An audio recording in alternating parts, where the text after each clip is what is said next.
Bonjour à tous et à toutes et merci beaucoup pour l'invitation pour cette journée d'études. Pour ma part, je voudrais partager avec vous de mon expérience de la migration et de comment elle a fait évoluer mon identité. Je voudrais aussi vous expliquer comment j'utilise mon expérience de la migration dans mon métier de médiatrice pair aujourd'hui. Je commence par mon expérience en Syrie. Avant que je migre en France, je vivais en Syrie. La société syrienne se caractérise par ses communautés aux multiples valeurs, coutumes, idéologies, religions, ethnies, cultures et langues. Autant d'éléments qui ont conditionné ma vie quotidienne et m'ont habitué à m'adapter à un environnement multiple. Selon l'appartenance ou non à ces différentes communautés, le niveau d'adhésion de chaque individu à une vision commune de la Syrie est très variable et le niveau de confiance envers la société syrienne tout autant. Les appartenances de l'individu à ces différents groupes tribaux, familiaux, religieux, régionaux supplantent même le sentiment d'appartenance à la nation syrienne. Ces liens communautaires se caractérisent par leur force, leur continuité et leur solidité. Cela a des conséquences graves, à mon sens, en termes de prolifération de népotisme, d'ingérence des familles, tribus, sectes et ethnies dans toute interaction de la vie quotidienne, dans toutes les formes de vie sociale, politique et économique. Vivre aux prises avec des multiples appartenances est une épreuve quotidienne qui m'a permis de développer mes capacités d'adaptation et ma force intérieure. Vivre en Syrie aujourd'hui, c'est aussi expérimenter un quotidien traumatique, vivre la misère chaque jour, subir la violence de la guerre. Je constatais aussi que je fais partie d'une minorité dont les droits sont globalement respectés, mais sans aucun pouvoir politique. Tout cela m'a amené à m'adapter, à trouver le courage pour survivre dans cette situation extrême, à trouver une issue libératrice. Comme je n'avais pas connu autre chose, je vivais la misère sans en avoir conscience. J'acceptais, sans le savoir, de vivre dans un pays en guerre. Je trouvais normal de vivre ce que j'avais toujours vécu. Et même ensuite, quand j'ai progressivement compris, les épreuves demandent tellement d'énergie qu'il est plus facile de faire avec à leurs contraintes plutôt que les remettre sans cesse en question. Avoir la volonté de vivre amène à chercher le positif dans chaque situation, même extrême, pour survivre. Je partage aussi avec vous ma migration au Kurdistan irakien, l'expérience d'un expatrié de moi. Le fait de sortir de territoire syrien m'a apporté du recul, m'a apporté une distance vis-à-vis de mon pays. Je n'ai saisi davantage les paradoxes et j'ai su les apprécier comme une richesse socioculturelle, une richesse dont je ne saisissais l'importance avant cette première prise de distance imposée par ma vie dans un autre contexte culturel, le Kurdistan irakien. Dans ce nouveau pays, je constatais que plein de choses perçues comme normales dans mon pays d'origine pouvaient être jugées négativement, être mal perçues. Cette première étape de mon parcours migratoire m'a permis d'avoir davantage conscience de mes comportements et actions au quotidien. Par exemple, en Syrie, je n'étais pas jugée pour le fait de ne pas pratiquer ma religion d'origine assyriaque. C'était normal et respecté de ne pas être pratiquante. Je ne m'attendais pas du tout à être regardée négativement au Kurdistan irakien. J'ai été culpabilisée de ne pas pratiquer ma religion régulièrement. Ainsi, plein de choses peuvent paraître normales et nous conditionner depuis l'enfance et jugées négativement dans un autre contexte culturel. Cette expérience d'être mal jugée dans un autre contexte culturel est douloureuse. Elle fait prendre conscience des normes intériorisées et questionne les comportements jusqu'alors habituels. Les Occidentaux considèrent parfois tous les migrants du Moyen-Orient comme identiques. Certes, leur parcours de migration semble les mêmes, mais mon expérience au Kurdistan irakien m'a appris qu'entre migrants, ce sentiment d'être les mêmes n'existe pas. Chacun distingue bien les autres selon son pays d'origine, sa culture, sa religion, son ethnie, sa tribu, etc. Même entre migrants, les préjugés existent. Par exemple, au Kurdistan irakien, je travaillais dans une équipe humanitaire composée essentiellement de migrants. La plupart venaient d'autres régions d'Irak, quelques-uns provenaient d'autres pays. Cette équipe, dont j'étais la coordinatrice, ne m'a pas facilement acceptée car j'arrivais d'un autre pays, la Syrie. J'ai pu m'adapter à cette situation difficile en prenant appui tout d'abord sur l'éducation que j'avais reçue dans mon pays d'origine. J'avais appris à respecter les autres dans leurs différences pour pouvoir vivre en paix ensemble. Mon éducation m'avait également transmis l'importance de rester ouvert et à l'écoute, en n'imposant pas ma religion aux autres. Cette valeur s'est avérée outil dans ma mission humanitaire. Un de mes collègues, migrant lui-même, a été en difficulté sur ce point. Il ne pouvait pas renoncer à mettre en avant sa religion ainsi que son ethnie. J'avais aussi intégré par mon éducation l'importance de la valeur de chaque être humain. Cette valeur était, elle, en accord avec les valeurs partagées au sein de l'équipe de la mission humanitaire.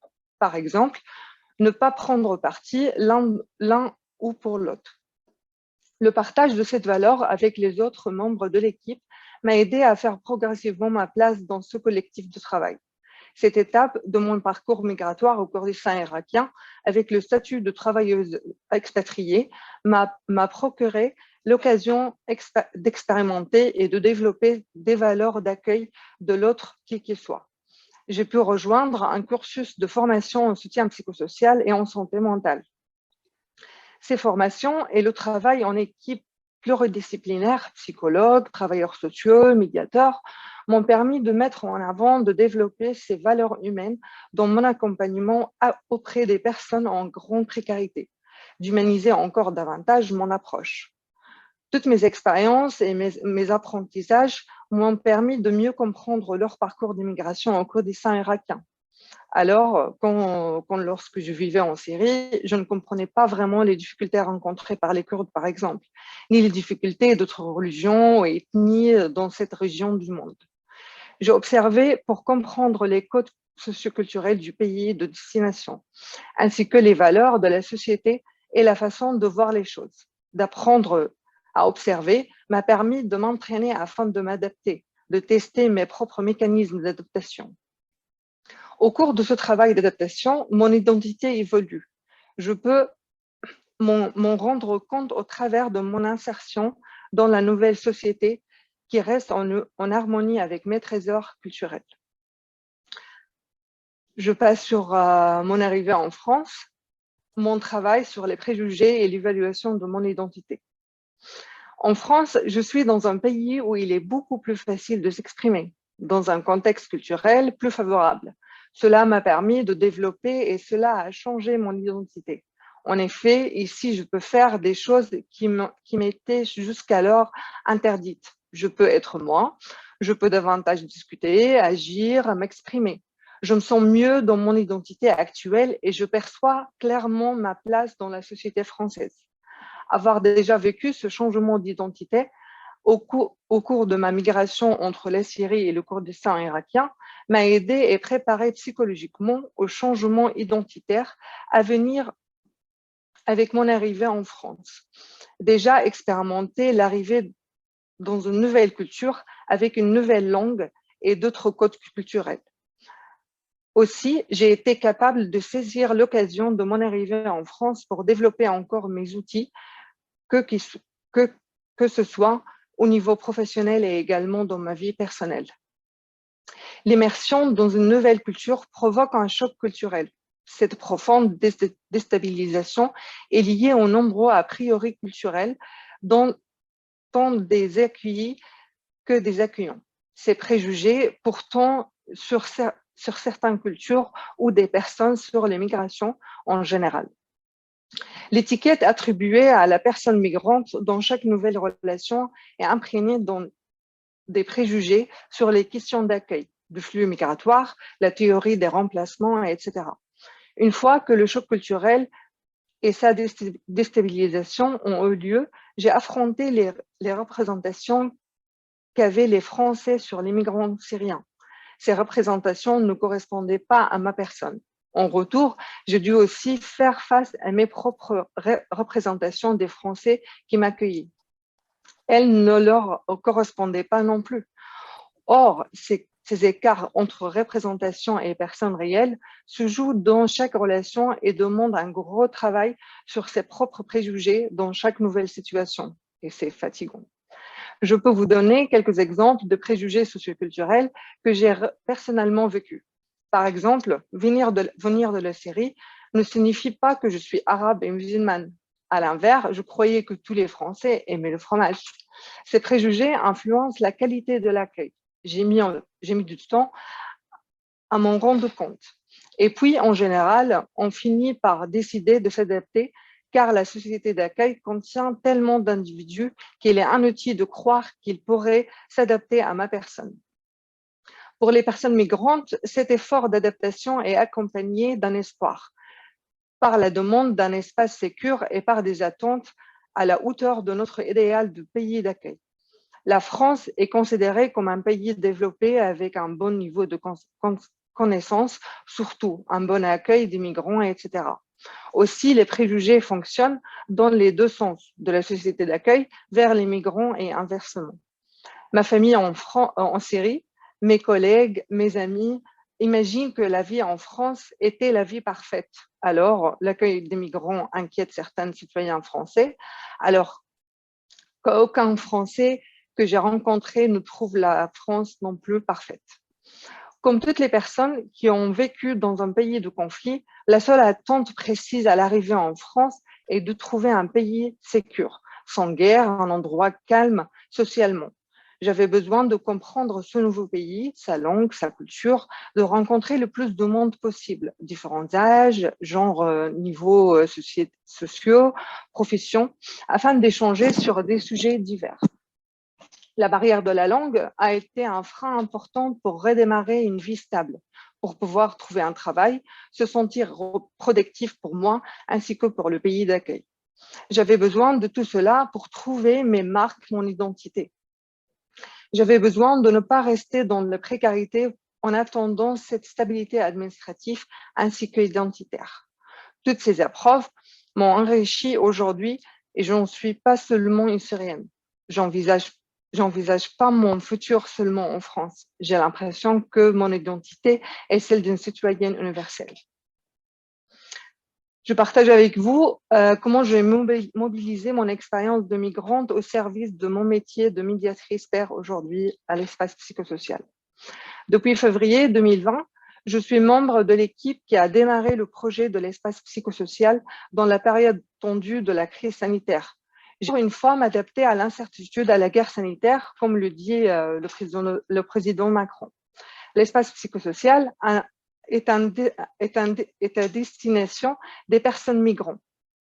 Un lieu sécur de partage, de rencontres et d'expression pour les personnes intéressées par l'expression collective, le partage des expériences vécues, le partage des difficultés ou des réussites.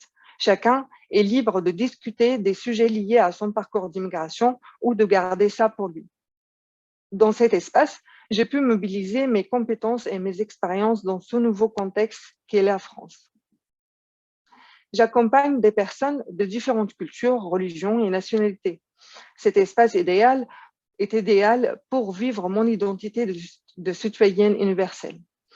Je partage mon expérience de migration et les évaluations de mon identité avec les personnes concernées, en m'appuyant sur les outils appris et utilisés depuis ma spécialisation en soutien psychosocial et en santé mentale.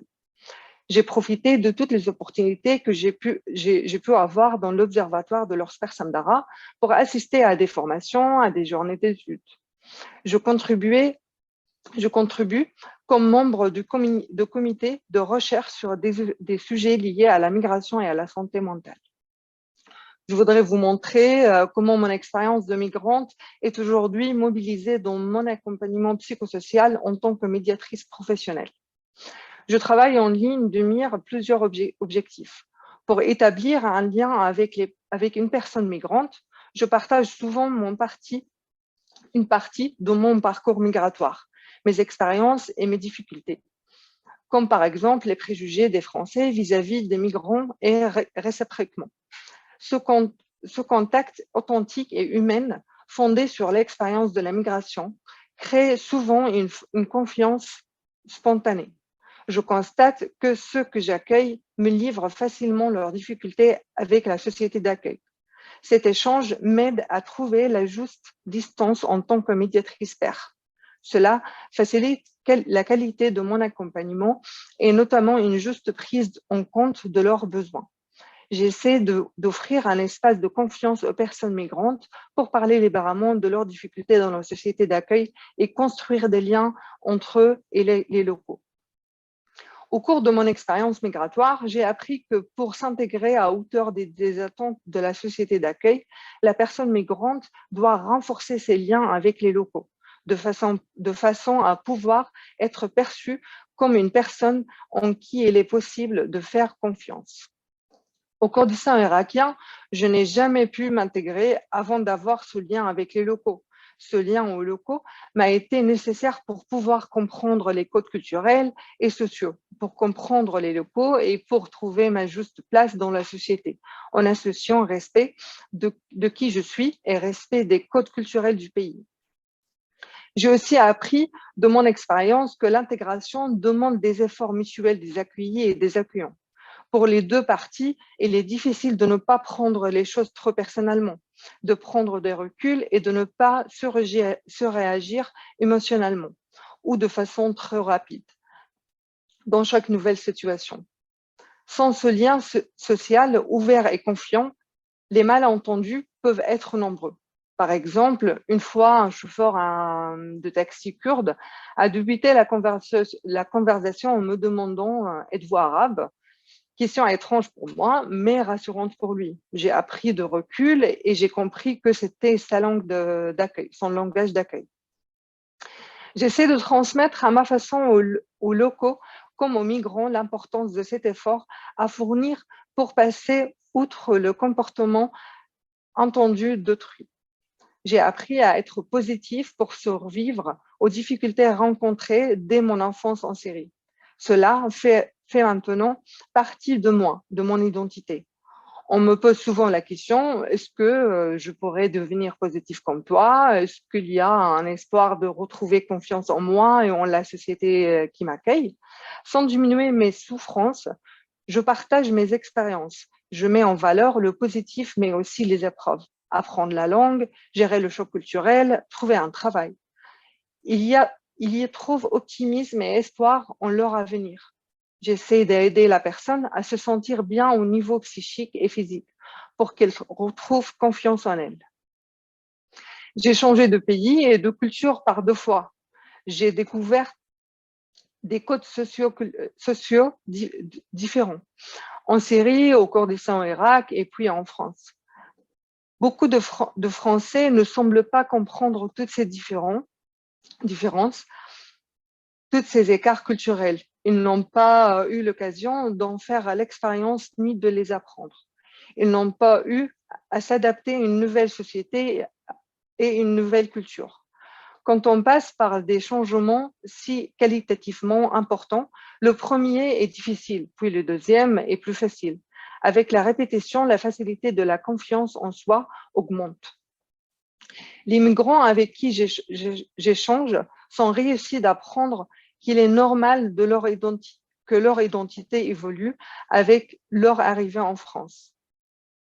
À mon arrivée en France, j'attendais d'avoir le droit de travailler. J'ai fait attention à ne pas plonger dans la précarité en attendant cette stabilité administrative ainsi qu'identitaire. J'avais envie et besoin d'utiliser mes compétences et mon expérience en France, de me sentir productif pour moi et pour le pays d'accueil avant de trouver mes marques et mon identité. Je me suis investie alors dans le bénévolat pour vivre une nouvelle expérience de partage. On m'a souvent demandé à quoi ça sert d'être bénévole. J'ai besoin de manger, j'ai besoin de boire, j'ai besoin d'hébergement. Et je réponds, faire du bénévolat permet de comprendre le pays, de trouver son identité dans le pays d'accueil, de travailler avec les locaux, de partager ses compétences, de pratiquer le français, de comprendre les codes culturels et le marché de l'emploi français, de créer ces liens sociaux. Chacun de nous doit prendre ses responsabilités, trouver sa façon de partager sa richesse culturelle et de construire sa place dans ce nouveau pays. Il s'agit de donner pour recevoir et réciproquement. Ce partage de mon expérience aide certains migrants à trouver leur propre façon de s'insérer en France. J'ai eu l'occasion d'intervenir en tant que migrante auprès des travailleurs sociaux. Cela m'a permis à comprendre le langage de l'accueil. Je travaille aussi auprès des personnes directement concernées, ce qui m'a permis de comprendre leur langage migrant. C'est ainsi que j'ai pu déployer une position de médiatrice. J'ai appris à éclairer les postures de chacun, les points de vue, les demandes et les besoins. Par exemple, un jour, une femme libanaise me dit qu'elle a reçu un accueil froid dans un centre social. Elle semble surprise et imaginer que la raison en étant son statut de migrante. Je lui ai demandé de se rappeler les accueils reçus dans les administrations au Liban. Alors, elle a réalisé que son statut de migrante n'était probablement pas en jeu. De nombreux migrants craignent les psychologues et leur analyse. Pourtant, changer de pays et de culture demande d'affronter les préjugés culturels du pays d'arrivée, mais aussi parfois de se libérer des tabous de sa culture d'origine. Les troubles de santé mentale sont tabous dans de nombreuses cultures, mais dans de nombreux pays, le soutien psychosocial apporté par la famille est beaucoup plus important. Ici, de nombreux migrants sont seuls. Il est important qu'ils puissent échanger avec quelqu'un. J'essaie de fournir une écoute active et positive qui facilite cette libération des tabous ou l'adaptation aux préjugés culturels du pays d'arrivée. Je vis l'interculturalité depuis mon enfance. Ici, je retrouvais cette diversité avec les personnes accompagnées, mais aussi au sein de mon équipe interdisciplinaire. Chacun ayant une origine ethnique spécifique. En effet, chaque membre de l'équipe de l'accueil psychosocial a l'expérience de la migration en commun, même si les parcours peuvent être très différents. À l'espace psychosocial, nous souhaitons accueillir les personnes concernées de la manière dont nous aurions aimé être accueillis. Je fais attention à humaniser, à personnaliser mes relations avec les migrants accompagnés. Je ne mets pas en avant ma casquette de professionnel. J'écoute la personne en adaptant une posture basse. Cela permet de briser la glace et de générer de la confiance. Être père, c'est se voir dans l'expérience de l'autre et lui offrir de se reconnaître dans mon expérience de migration pour partager cette humanité qui fait notre force. Chacun de nous devient père quand il se reconnaît en l'autre et crée avec lui un espace de reconnaissance réciproque des expériences vécues. Cette reconnaissance réciproque qui crée la relation entre pairs ne se résume pas à mon rôle professionnel. Elle peut aussi se créer au hasard des rencontres dans ma vie privée, au hasard des expériences des personnes que je rencontre. Je vous remercie pour votre écoute.